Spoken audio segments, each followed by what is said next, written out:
Sarap po ang magpuri sa ating pong Panginoon. And in return ay tayo din po ay pagpapalain ng Diyos. Amen. Praise God. Glory to Jesus. Hallelujah.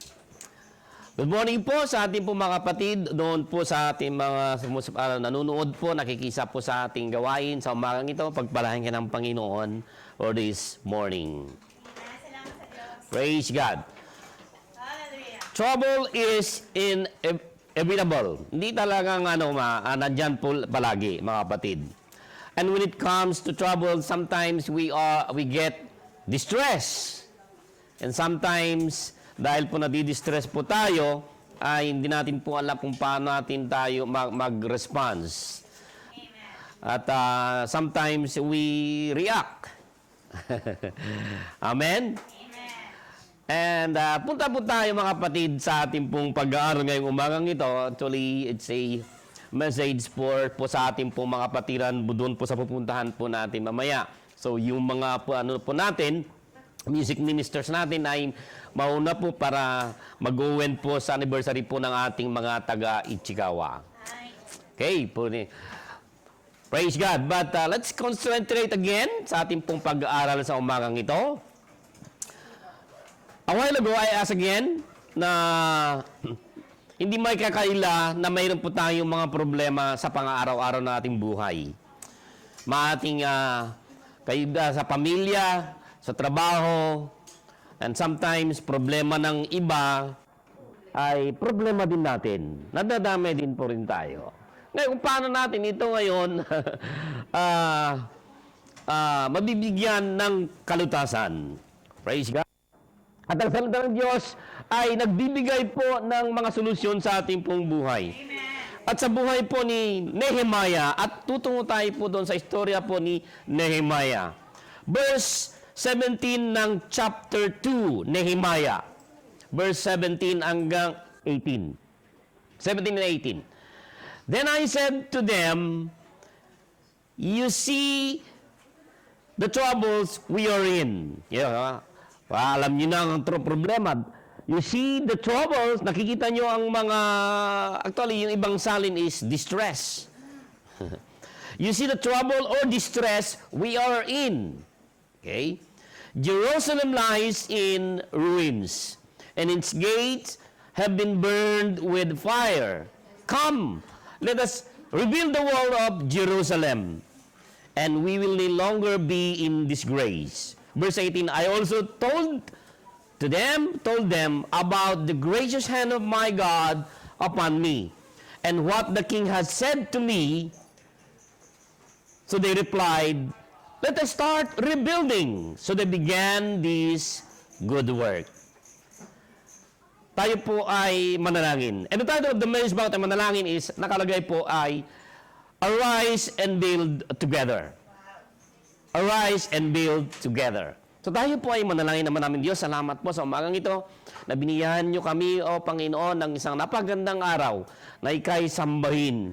Ibalik po at nararapat na kayo po ay aming papurihan sa ginawa nyo po sa loob ng isang linggo na pag-iingat nyo, katapatan nyo na nagmamaliw. Dakila ka, patuloy ka po, Panginoon, na may taas sa aming pagpupuri at sa pag-aaral ng iyong salita. Purihin ka, O Panginoon. Ito ang aming dalangin sa mga taps na pangalan ni Jesus. Amen. Amen. Arise and build together. This is the story kung paano po nirebuild ng Panginoon sa magitan po ng pamumuno ni Nehemiah.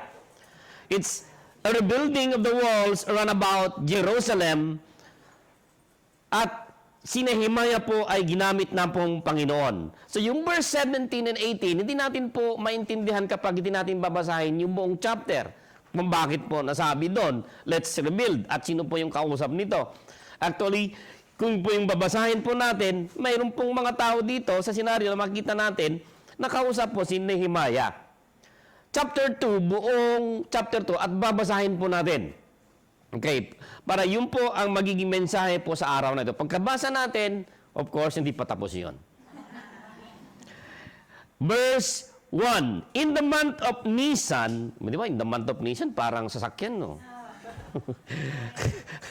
In the month, wala lang S na double S. In the month of Nisan, in the 20th year of King Artaxerxes, when wine was brought for him, I took the wine. Remember, yung pong nagsasalita dito ay walang iba kundi si Nehemiah.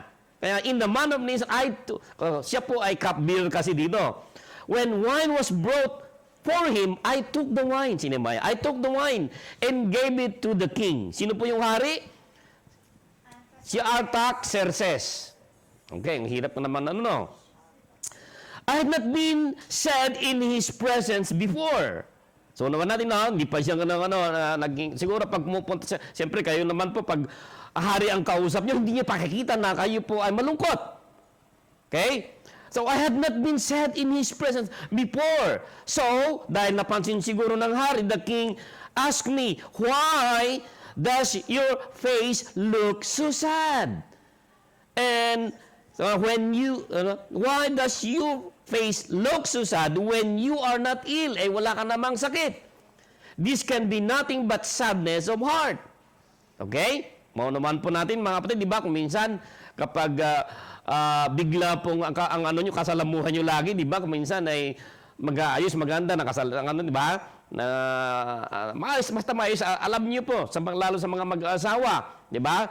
Kapag yung araw-araw nakasalamuhan, magandang kausap, kahit sa kaibigan, at biglang yung paano yung kanyang mukha ay malungkot.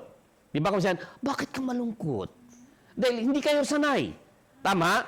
So dito, why does your face look so sad? And wala naman kayong sakit. Okay. I was very much afraid kasi hari nga yung kanyang kausap, di ba? Siyempre, kayo nga naman kung hari ang inyong kausap eh. Eh kung minsan naman sa ating mga kasalamuha, di ba, naiilang kayo na sabihin, di ba? Naiilang ako na wala akong nasabihin yung totoong problema. Totoo lang, mayroon kang tinatago.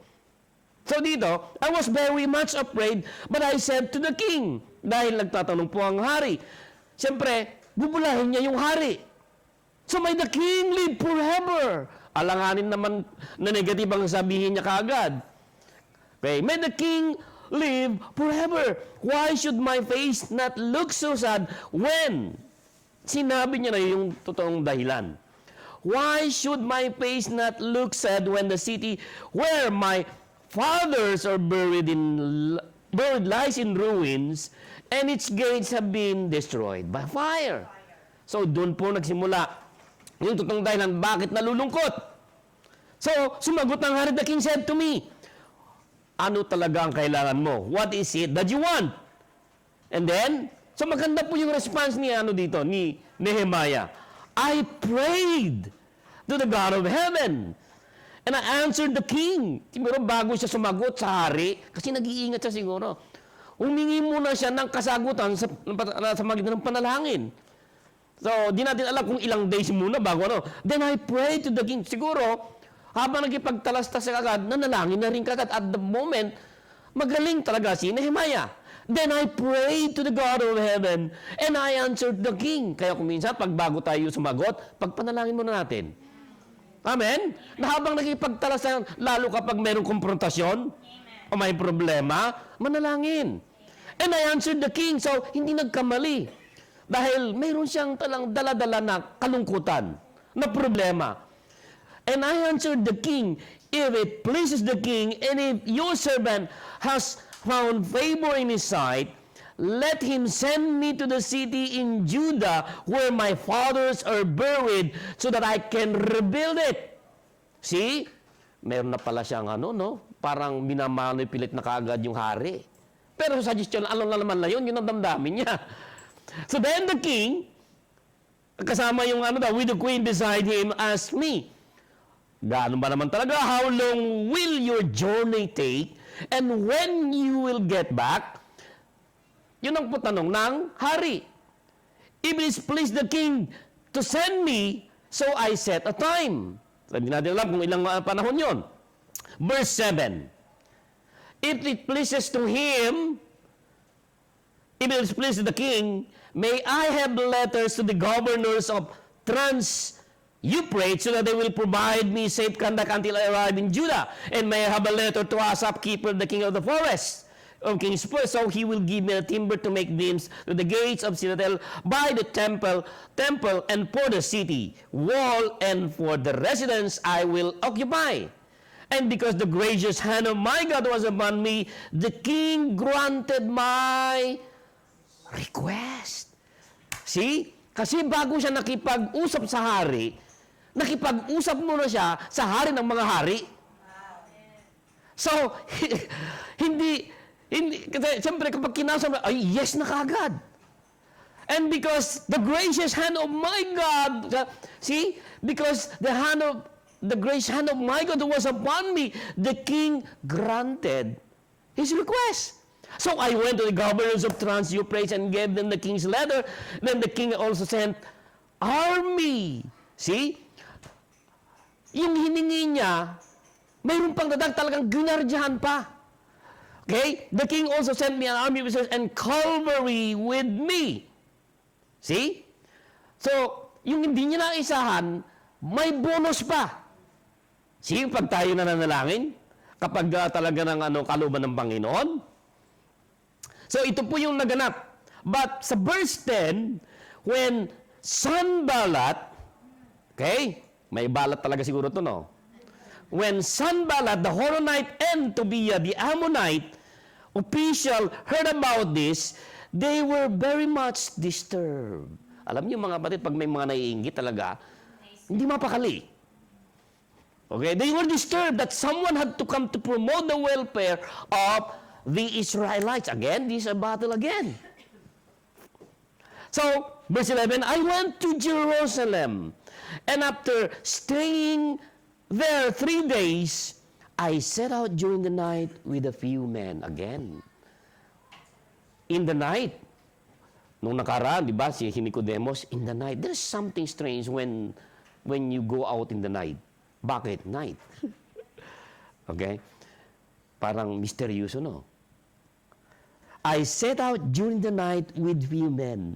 I had not told anyone what my God had put in my heart to do for Jerusalem. Wala akong pinagsabihan kasi ito yung nilagay ng Panginoon sa puso ko. Ito yung ibinigay ng Panginoon. When I went to the King of Kings, ito ang nilagay ng Panginoon. Kayo po mga kapatid, ano ba yung nilalagay ng Panginoon sa puso ninyo na gawin nyo? Para sa Diyos. Para sa kalahati ng Panginoon. Okay? But dito, lugar ang pinag-uusapan po dito. Because, ano pong dahilan? Bakit? Yung lugar na Jerusalem, the walls was burned with fire. In-expect po natin kapag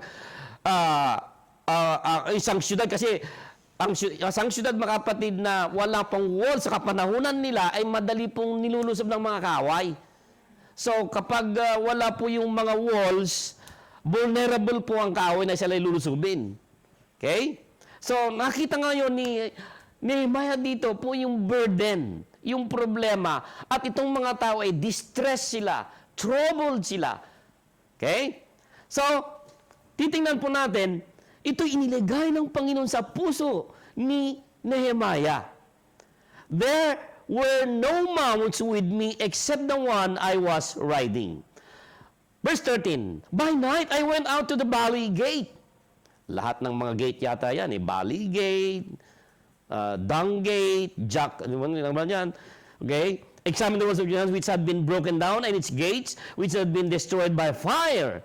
Then I moved on toward the fountain gate. May fountain gate. And you know that even when Jesus, mayroon pinatawag na the beautiful gate.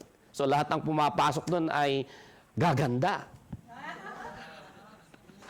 Wow. Beautiful gate. Okay, wala hindi ato na yung totoo yun. Baka mamaya, exaggeration lang yon. Then I move on toward the fountain gate and the king's pool. But there was not enough room for my mount to get through. So I went up to the valley by night again, examining the wall. Finally, I turned back and re-entered through the valley gate. The officials did not know where I had gone or what I was doing because As yet I had said nothing to the Jews or the priests or the nobles or official or any others who would be doing the work. So, dahil siguro yun ang talagang ano niya na gagawin, yung gagawa na lang siya na hindi mo niya na sasabihin sa iba dahil ito po yung sa puso niya. Sa verse 17, at ito na po yung ano dito, buod dito na, then I said to them, you see the trouble we are in. Nakita nyo na? So, na-inspect nila ngayon, yung walls lahat ay burned with fire. So, tupok yung syudad na yon, yung syudad ng Jerusalem. You see the trouble we are in? Pinakita niya ngayon yung kasama konti lang yon. So, Jerusalem lies in ruins, and its gate have been burned with fire. So, come. Nagpanyaya siya. Let us rebuild the wall of Jerusalem and we will no longer be in disgrace. Or sa ibang salin po, will be no longer in reproach. So, big sabihin, reproach kapag yung kinukutsa, minamalit o binubuli. Naku niyo na. Disgrace. And verse 18, I also to them that the gracious hand of my God upon me and what the king had said to me. So the hand of God was upon Nehemiah. And they replied, dahil nalam nila na ito po yung direksyon ng Panginoon, anong sinabi nila? Let us start rebuilding. So, they began this good work. They began. Sinimulan nila itong mabuting trabaho na ito. Subalit nung sa verse 19, but when Sanballat, the Horonite, Tobiah, the Amorite official, and Geshem, the Arab heard about it, they mocked and ridiculed us. What is this are you doing? Again, alam nyo naman po, kapag mayroon pong discouragement, di ba? Itong tatlong ito, nandi-discouragement. Ano ba itong ginagawa nila? What are they doing? They ask, are you rebelling against the king? Na kunyari, sisip sila sa hari. Then verse 20, I answered them by saying, the God of heaven will give us success. We, his servants, will start rebuilding. But as for you, you have no share in Jerusalem or any claim or historic right to it. Okay? Did we get the story? Amen. Nandiyan ba kayo? Amen. Okay. Kung bakit sinabi, let us arise and start rebuilding. Nehemiah has received a commission from the Lord to rebuild the walls of Jerusalem. Dahil ito po nakita niya na it was broken with fire. Natupok ito and had fallen. So, siyempre nga naman, yung mga tao po doon na naninirahan sa Jerusalem, nakikita na without defense. Leaving the people of God in distress, in trouble, despair. Siyempre, natatakot. Makuha po natin mga kapatid, itong istorya. Ngayon po, ano naman po ang spiritual lesson na makukuha po natin? Ito po ang pag-aaralan natin sa mahabang panahon. Hindi mahabang panahon, mahabang oras. I want you to notice po mga kapatid, 6 na prinsipyo na makikita natin sa katangian ni Nehemiah. Una po mga kapatid ay, inuna niya muna, he fixed his focus. The very thing na ginawa niya po mga kapatid is sa verse 12, sabi niya, I set out during the night. Kaya nga sa gabi na siya lumabas with few men, nagdala siya ng mga kunting tao lang. Kasi kapag magdala siya ng mga tao, baka manggugulo lang. So first, siguro yung mga nakakaintindi, nakakaunawa sa kanya. Okay? And I had told not anyone. Hindi ko sinabi kahit kanino. Siguro, kahit yung mga kasama niya, hindi pa niya sinabi, kundi, alit kayo. Para inimbitahan niya. Lang siguro, mag-stroll tayo. Diba? Stroll muna tayo. Ano, kasama ng aso, stroll. O, sige. Nag-stroll sila, nagsampu. By night. Sino ba nagsasampu by night? Oh, okay. Wala pa tayo doon, hindi man. So, he focused on one thing and fixed. Okay? What did he focus? He focused on, number one, the priority of work. Again, priority. Ano po yung priority? Kasi sometimes, mga kapatid, sa trabaho natin, mayroon pa kuminsan jumban. Di pa pag pumapasok kayo sa trabaho, ano yung priority na gagawin mo nyo muna bago kayo magtrabaho? Okay? The priority of work. I set out, sabi po dito, God had told him, ito po yung sinabi ng Diyos sa kanya, God had told him to rebuild the wall dahil pumunta muna siya sa mga hari ng mga hari. At ito po yung kanyang purpose. The purpose of the work is to rebuild. And again, give glory to God, yung pong gagawin niya ito. Hindi niya gagawin dahil hindi niya naman kayang mag-isa. Naku mga kapatid, the purpose of the work, so he focused on the priority of the work. And then, una po is, tingnan niyo muna yung priority ng pinapagawa ng Panginoon. And then, yung pangalawa, yung purpose. That's why sometimes, the why. Bakit tayo gumising sa umaga? Why?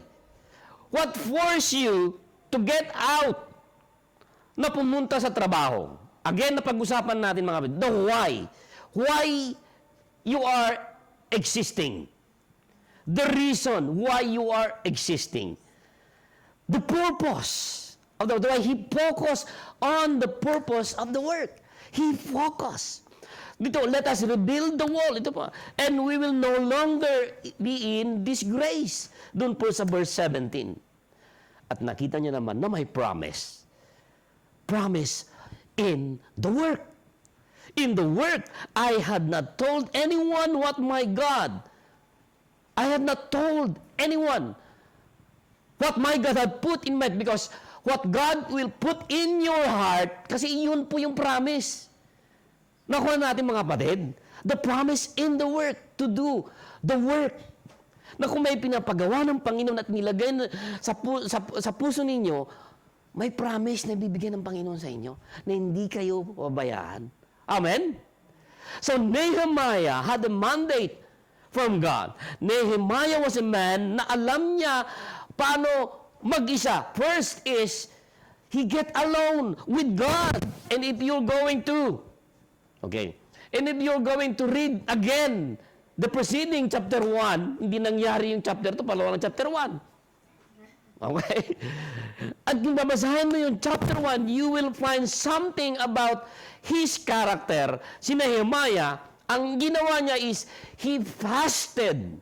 Nag-ayuno siya. That's why, kaya pag mayroon kayong napakalaking problema, mga kapatid, daanin nyo sa fasting. Amen. Daanan sa fasting at panalangin. Amen. Pero ang purpose nyo ng fasting, hindi, papayat, Okay, may dahilan. And he wept, and God told him, sinabi ng Diyos kung ano yung dahilan. So ganito po mga kapatid, fix your focus, like Nehemiah. Do you have focus? Or do you have goal? Or do you have direction? Kaya tinatanong ko na, when you, kung alam nyo yung why, kung alam nyo yung the why, napakadaling kumilos. Kuminsan, kapag nagtatanong ng why, di ba ang hirap sagutin? Di ba? Ang daming Kuminsan, yung why natin, hindi natin matumbok. Nakuha natin, mga kapatid. Kuminsan, pwede yung kakalit. The reason I live is to worship you. Amen. Walang tagatugtog ngayon. The reason why we exist is to worship. Amen. Let us focus. That's why when you come to the worship hall or worship place, the reason is why? Worship God. Amen. You did not came here to worship me or to worship the worshiper, but you come here to worship God. Alam niyo na kung rason bakit kayo gumising ng napakaaga sa isang Sunday. Amen? Why? Masagot yun yung why. Fix. Alam niyo mga kapatid, kapag hindi niyo naitama o kaya na yun yung focus ninyo, ang daming mga hadlang eh. Amen? Na kunting lang, sapatos lang o kay densya lang, o kay aso lang, o kay pusa lang na puti, o ang daming mga dahilan. Maraming dahilan. But if you know the why, you're going to focus. Nako niya mga kapatid?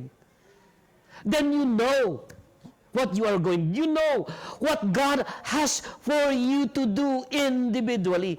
And God has a plan for your life. God has a plan for you in this church. Amen? Nehemiah said, God, sabi niya, had laid something put in my heart. And if you're going to listen to God, of course, you have your devotion. You have to listen in your reading. Now, upon reading the Word of God, you are listening deep in the inside of you. Amen. Nakuha na pa natin. Fix or focus. Fix, okay? Your focus. So, Nehemiah fixed his focus. And I challenge you po mga kapatid to get alone with God and fix your focus on finding the will of God for your life. Are you focused on the things God wants you to focus on? If God says, okay, worship Him, hindi naman pwedeng worship Him, doon ka lang sa loob ng bahay. Nakuha pa natin mga kapatid. There are corporate worship. That's why we gather, okay, finding the will of God. Amen.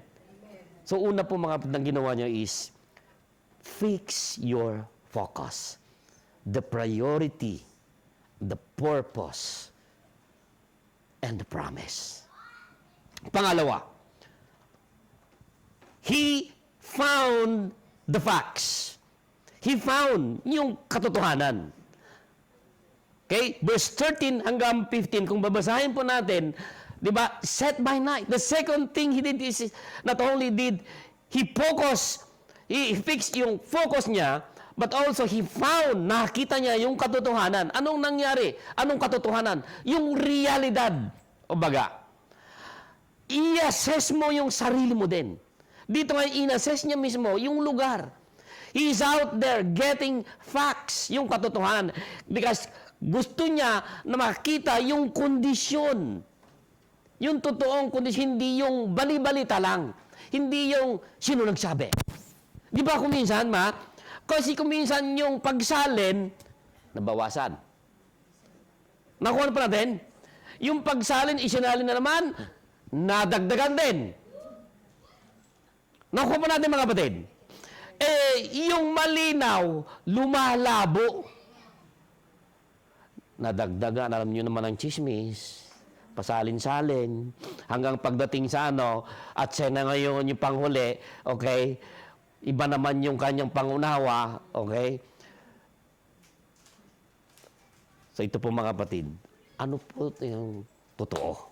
Ano ba talaga ang totoo? Kaya kung minsan kapag tayo nagtanong, ano talaga ang totoo? Sa dami na ngayon, nagkalat-kalat na ngayon, mismo, tayo po mga kapatid, tingnan natin, ano yung kondisyon? So dito siya, Nehemiah, okay, siya mismo ang lumabas. He is saying really, what are the facts? Ano talaga yung katotohanan? Siya mismo. And by night. At hindi niya mismo muna ipinagkakalat, kundi siya mismo. Kanino yun ay chinismis? Sa Diyos muna. Siya muna nakipag-usap. Okay? And what are the facts na nakita niya? Nakita ni Nehemiah, he saw that God's works was in ruins. At nakita niya dito, okay? Ngayon, dahil nakita niya yung katayuan ng Jerusalem, the walls of Jerusalem was ruined, burned with fire, dahil, alam niyo po mga kapatid, ang isang lugar po sa kapanahunan nila, kapag mayroon pong bakod, di ba, napakagandang tingnan. At hindi basta-basta lakayin.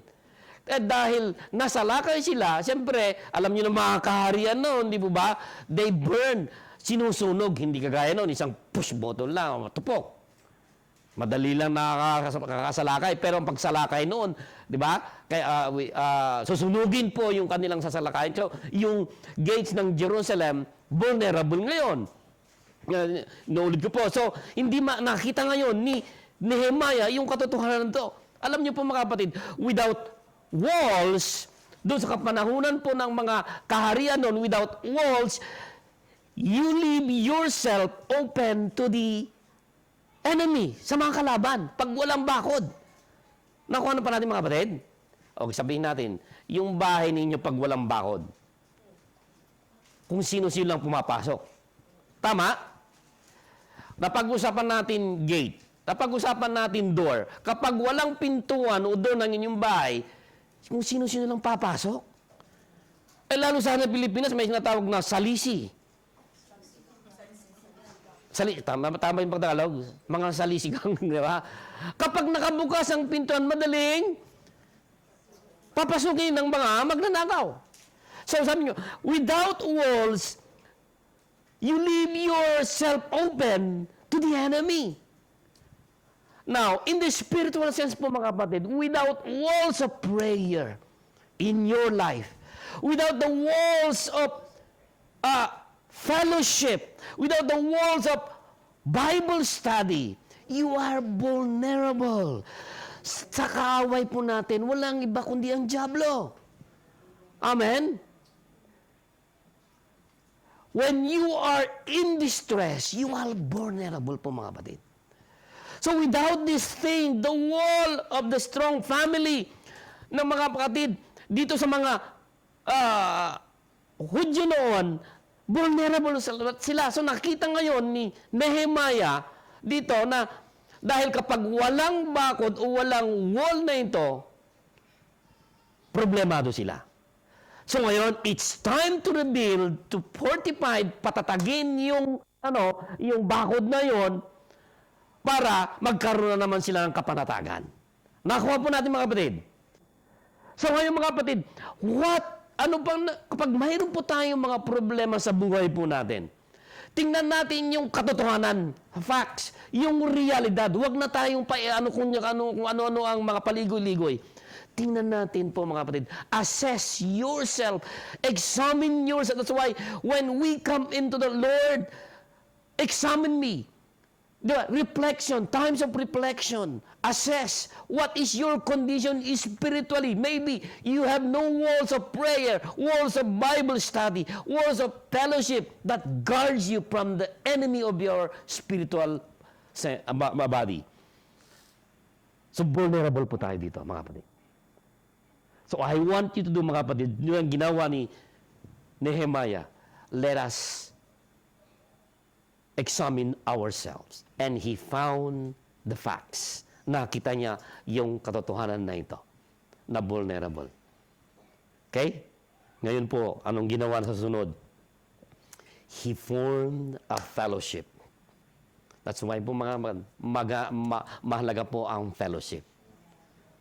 I want you to notice po dito, sa pangatlong ito, not only did he fix his focus, hindi lang po niya nakita yung katotohanan, realidad, inexamine yung kalagayan ng Jerusalem, at nakita niya yung kalagayan na ito, but again, he formed a fellowship.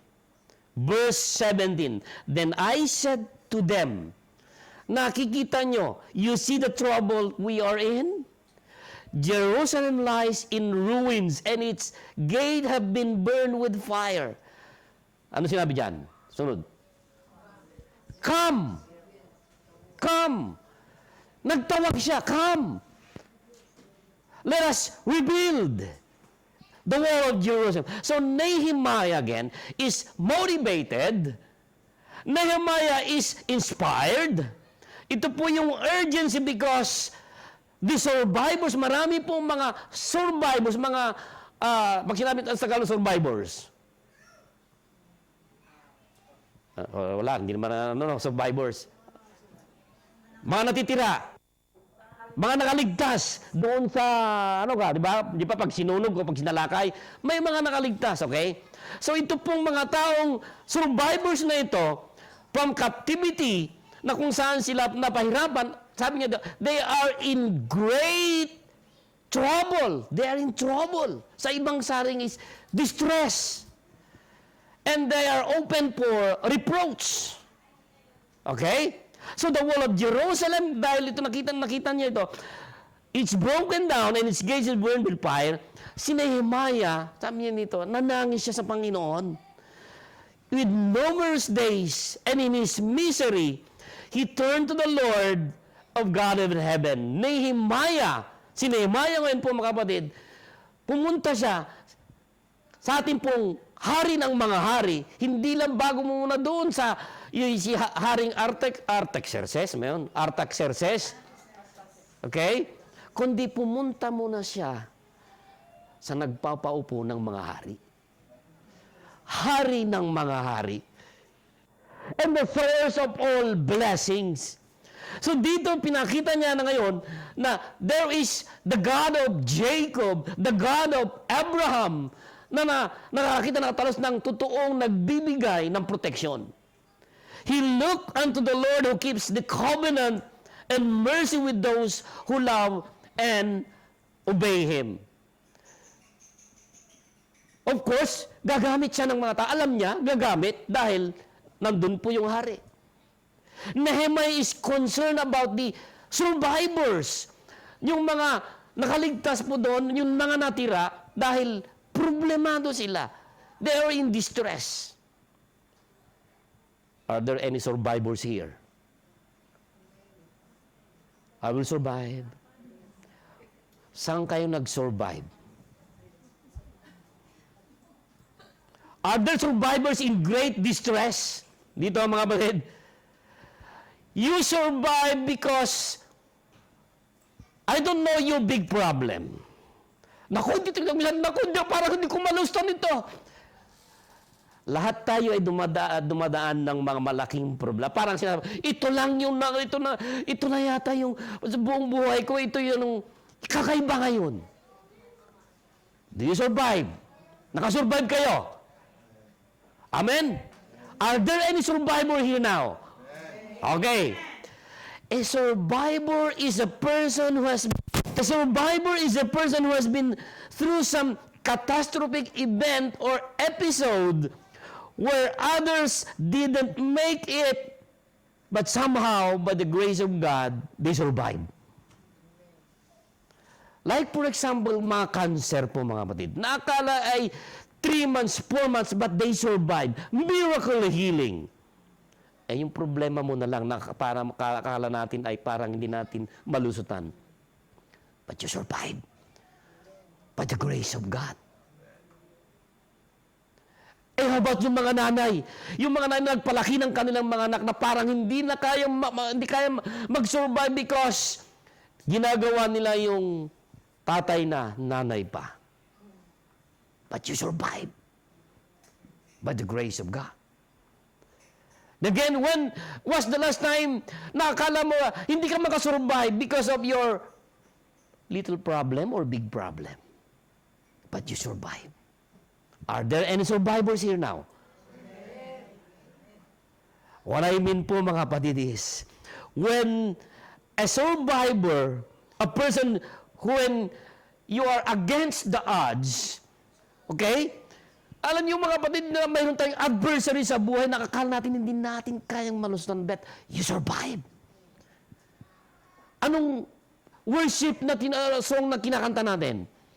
I will survive. Hindi worship yun.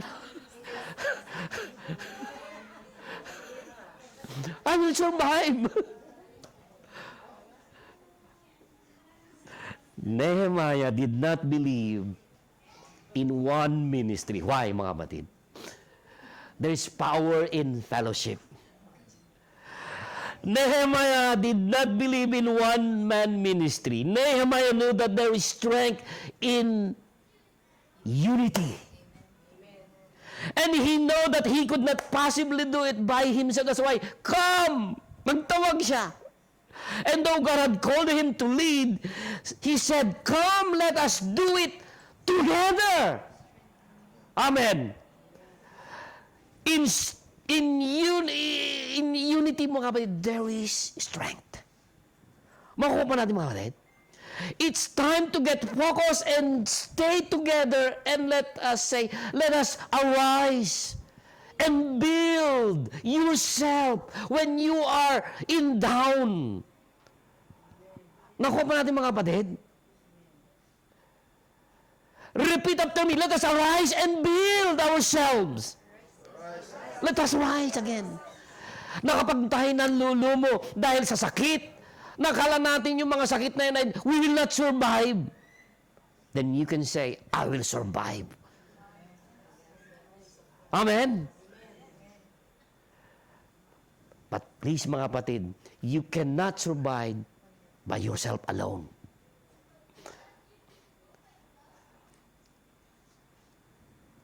Si Henry Ford, kilala niyo si Henry Ford? May akda ng Ford na sasakyan. Nakasakay kayo na ng Ford? Ford. Ang ganda, di ba? Dito, may mga Ford dito sa Japan. Ford, Kuruma. Di ba? Expedition mo. Ang ganda kapag nakasakay ka ng Ford. Si Henry Ford sabi niya, coming together is a beginning. Keeping together is progress. Thinking together is unity. Working together is success. That's why, si Nehemiah, let's come. Let's come together. Let's come.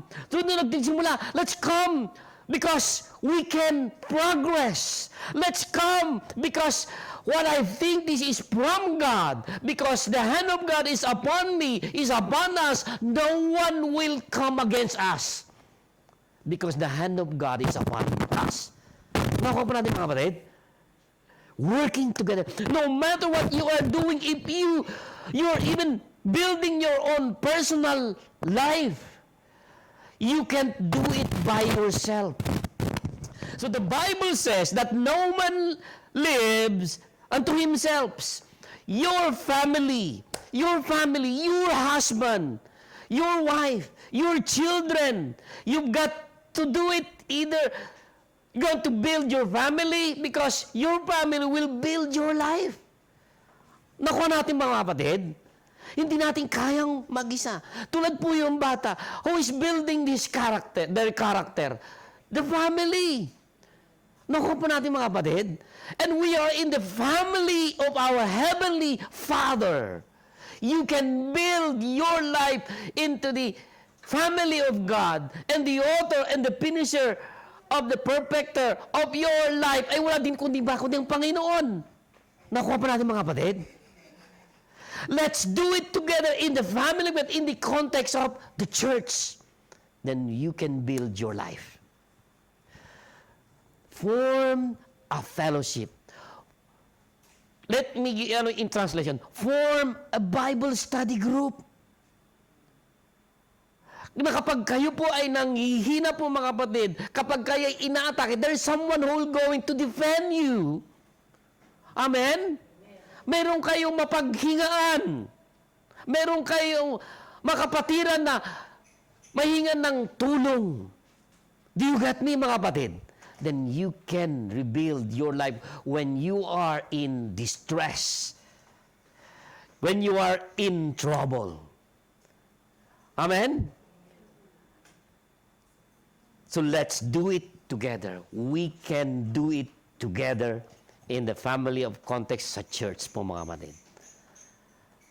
At pangapat po, mga kapatid, na ginawa ni Nehemiah, pinagtibay niya yung kanyang pananampalataya. He fortified his faith.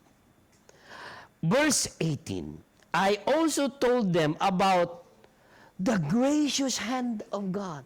I told them about the gracious hand of my God upon me. Napakabuti ang Panginoong Diyos sa akin, sabi niya. And what the king has said to me, biruin niyo. Kung anong sinabi ng hari, hindi ko ni-expect, sabi niya siguro, Dagdagan niya pa, they replied. So, ano po ang nag-reply ng mga tao?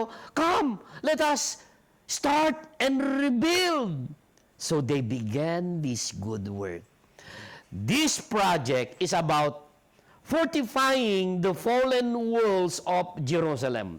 Okay? Literal po, na magre-rebuild sila talaga. But, mayroon po tayong mga itinatayong buhay, this life. It's about reconstructing po yung natupok na yon. And it's about removing yung panunuya o panlalait ng mga ibang kaharian. Kaya reproach dito, sinasabi. It's about defeating the distress. How are you going to defeat distress or problem in your life? Paano po mga kapatid? Kapag tayo pa may mga problema, kapag distress po tayo, kapag tayo nasisiraan ng bait, kapag, alam niyo, pag distress tayo, kapag may problema, problemado, minsan nasisiraan tayo ng bait, di ba? Ba, kung minsan, yung nakangisi ka, pero pag distress kayo, problemado, di ba? Minsan nasisiraan na. Tama mga kapatid. Kaya kung nasisira yung ating pananalita, yung gracious nating pananalita, di ba?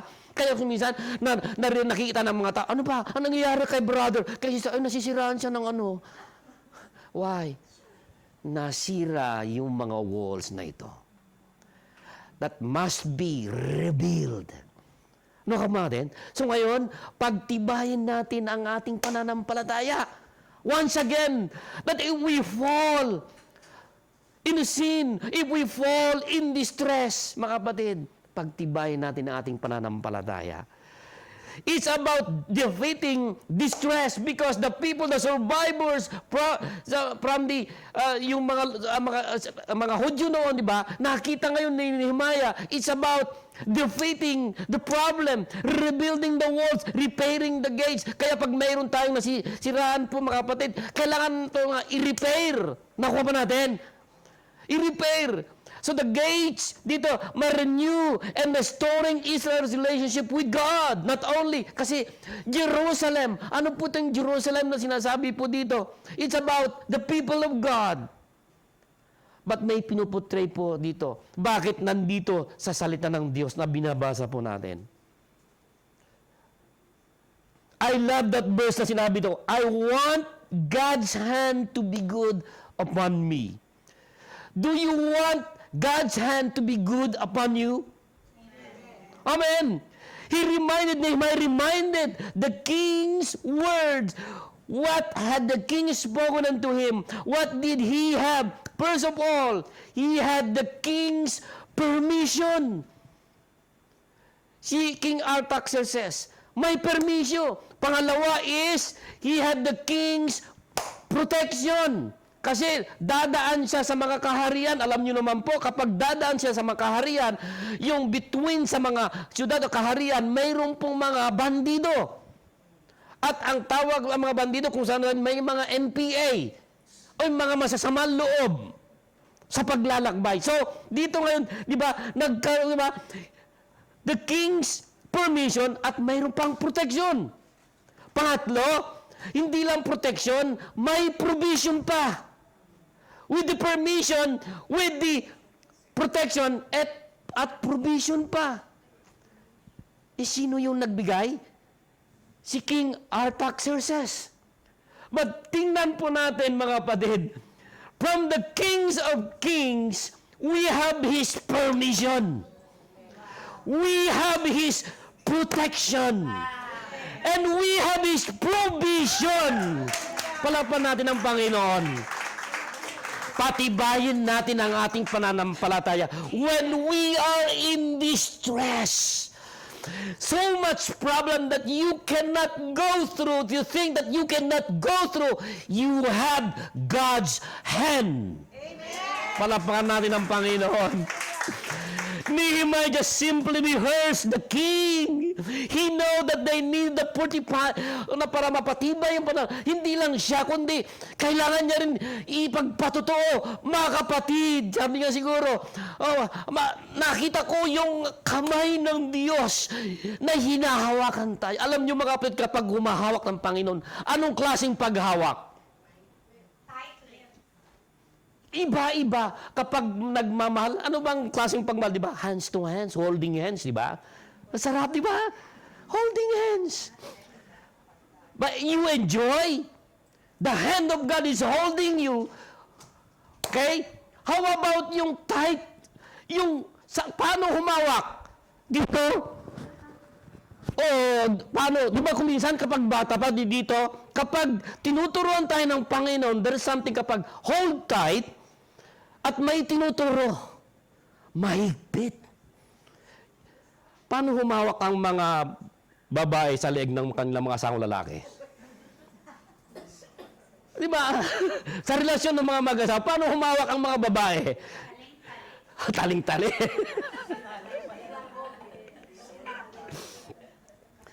Pag humawak, di ba? Kapag, alimbawa, holding hands kayo, yung mga mag-asawa, holding hands, holding, wow, love, sweet, sweet, sweet. Pero naglalayo pag nakakita ng ano, di ba kapag nakakita, pero babae, ano? Di ba mahigpit? May mensahe. Bakit? Okay? So dito, tingnan natin, if God's hand is upon us, who can be against us? The good hand of God is upon you when you are in distress. Well, my friend, if it's God's leading, if God's good hand is upon you, it can be done. Wow. Amen. Mangyari. Hallelujah. And the hand of God is good. Sabi niya, the hand of God is upon Nehemiah. So God placed Nehemiah in a position because there is a purpose to fulfill. Why you are distressed, why you go through that kind of problem. Why? Because God has a purpose in your life. God has a plan for your life.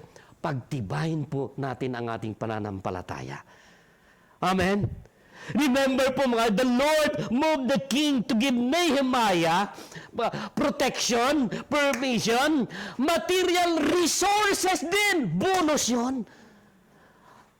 To the work, and they rebuild the wall of Jerusalem. Mga kapatid, some of us don't realize it that God, yung kamay ng Diyos ay nasa sa atin. God is blessing this church. God is giving us favor. God is giving us opportunity. God is healing us. God is healing those who are hurting. God is causing us to be fruitful and multiply. God is feeding our souls dahil siya naman nagpapakain. Dumadaan lang din sa inyo po ang lingkod, mga kapatid. And God is leading our spirits. God's hand is good upon us. Mga kapatid, napakabuti po ang ating pong Panginoon. So during in times of trouble or distress, let us fortify our faith. Pagtibayan natin ang ating pananampalataya. At sa panghuli po, mga kapatid, kailangan natin harapin ang kaaway. Sa panghuli po, mga kapatid, Nehemiah faced the enemy. Faced the foe. Verse 19, sino po yung mga ano dito? Tatlo dito eh. Huwag na kayong maghanap ng sinong may balat. Sa verse 19, when Sanballat, the Horonite, Tobiah, the Ammonite, lahat na yatang klaseng, ano na yan, Horonite, Ammonite, Cellulite, ano yung mga kaway ng ano natin yan. They laughed at us and despised us and said, what is this thing that you are doing? Remember, mga kapatid, kapag kayo pa'y nagano, di ba, gusto nyo maging healthy, Minsan mga meron yung mga kasama sa bahay. Ano ginagawa mo? Di ba? Di ba, you want to get healthy, di ba? Minsan, ang meron, minsan, sabi nila, ano ba ito? What is this thing that you are doing? Di ba sabi nila, okay? Will you rebel against the king? So I answered them and said, the God of heaven himself will prosper us. Therefore, we his servants will arise and build. But you, itong tatlong na ito, sila kinakalap, kinonfronta niya, wala kayong kabahagi. See? You have no heritage, you have no share or right in this memorial in Jerusalem. Anytime po mga kapatid, na yung mga anak ng Diyos, sa kanilang buhay, sasabihin nila, okay, let us arise and build. Okay? Sometimes, makikita mo po yung, sa yung sarili ko, minsan mayroon pong deep inside small voice na, ano ba itong gagawin po? Nakuha niyo mga kapatid? Yung bang gusto mo magiging, okay, magdisiplina sa inyong sarili. Ano ba itong gagawin mo? At hindi lang deep inside you, maging sa mawari po natin. Yung bang kakaibang gagawin po natin para sa Panginoon. But when God calls us to build His kingdom, do you think it's gonna be easy? Kapag tayo po ay mayroong gagawin para sa Panginoon, ang daming mga oposisyon. Well, it's not. Tulad po dito, mga kapatid, hinarap ni Nehemiah yung kaaway nito. Okay? These three wicked men. Okay? Whenever you decide to do anything great and noble for the Lord, ang daming mga oposisyon. Okay? At gusto nilang patigilin nito. Okay? Dahil ayaw nila na makita na muli yung Jerusalem ay ma-rebuild. Think of the names po dito ng kaaway dito sa Biblia. Okay. Nandito yung tatlo. Alam nyo, ang kaaway natin, mandaraya. Sino yung mandaraya? Huwag kayong tumingin sa ano. In the spiritual realms. Actually, ginagamit lang ng dyablo eh. Kaya huwag po tayong magpagamit. Amen? Natutuwa ang dyablo kapag tayo'y nagpapagamit. Trabaho niya yung mandaraya. Trabaho niya yung magsinungaling. Kapag nagsisinungaling tayo, anong tawag doon? Pahala na kayo. Sabi nga dito ng Jesus Christ, diba? Sino ang ama ng kasinungalingan? Ang dyablo. Tama? He is a liar. He is a murderer. He is an accuser of the brethren. Kung mabasa po natin. At siya po yung the tempter, nung nanunukso. Okay? The destroyer of our spiritual body. Of course, yun muna ang kanyang gagawin. The evil one. These things are enough to tell us something about the character. Kung sino talaga yung totoong kaaway po natin. Dito, na impersonified nga lang. Tatlo. Gagamit din ang dyablo ang kanyang mga kampon na tinatawag. At huwag tayong padaig. Harapin po natin. Sa buhay po natin, there will always be, hindi literal na sanbalat. Huwag na kayong maghanap sino may balat. Ito si sanbalat. No. Na si Horonite, si Cellulite. Mayroon kayong mga Cellulite. Mayroon mga dapat alisin. Okay? Horonite, okay? Ano ang paggagawin po natin? Well, harapin po natin yung katotohanan. The despisers dito, mga kapatid, sino yung mga despisers dito? Yung tatlong ito. Okay? Did not discourage the determination ng mga Israelites. So we will not allow Sanballat, Tobiah, kung sino man si Tobiah yan, si Geshem, okay, to discourage our determination to follow Jesus. And the God of heaven will, sabi niya, prosper us. He will prosper us. He will prosper our families because we obey God. He will prosper our finances because we trust our God. He will prosper our lives because we love God. The heaven approves. Bakit po mga kapatid? Nakikita natin na ang assurance in the Word of God. The Lord will prosper our ministries in the church because God's hand is upon us. The Lord will cause our souls to prosper because God's hand is upon us.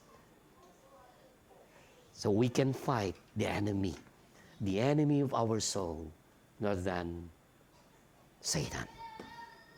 And we will live a victorious life. Let us rebuild our life. Arise and rebuild and fortify our lives by faith through His Son, Jesus Christ, that whenever we receive the author and the finisher and the perfecter of our faith, the Lord Jesus, we will have victory. Pagpalain ka ng Panginoon sa mangang ito. I hope na mayroon po tayong natutunan sa kwentong ito sa buhay ni Nehemiah. Tayo po ay tumayo lahat. Hallelujah. Purihin ka, O Panginoon, dakila ka, O Diyos. Sa buhay ni Nehemiah, it is on the story of your people in the Old Testament. But we see our life, O Panginoon.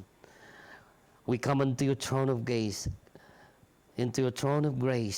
examining our lives, reflecting, O Panginoon, ano po yung mga katotohanan, na kung kami po, Panginoon, ay mayroong mga karamdaman, spiritually, sometimes we fall down, but you are there to lift us up again, prospering our spiritual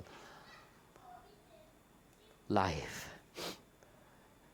Na kapag tayo po ay nalulumoon na nalugmok dahil sa mga problema o sakit, emotionally, salamat o Panginoon na nandyan ka.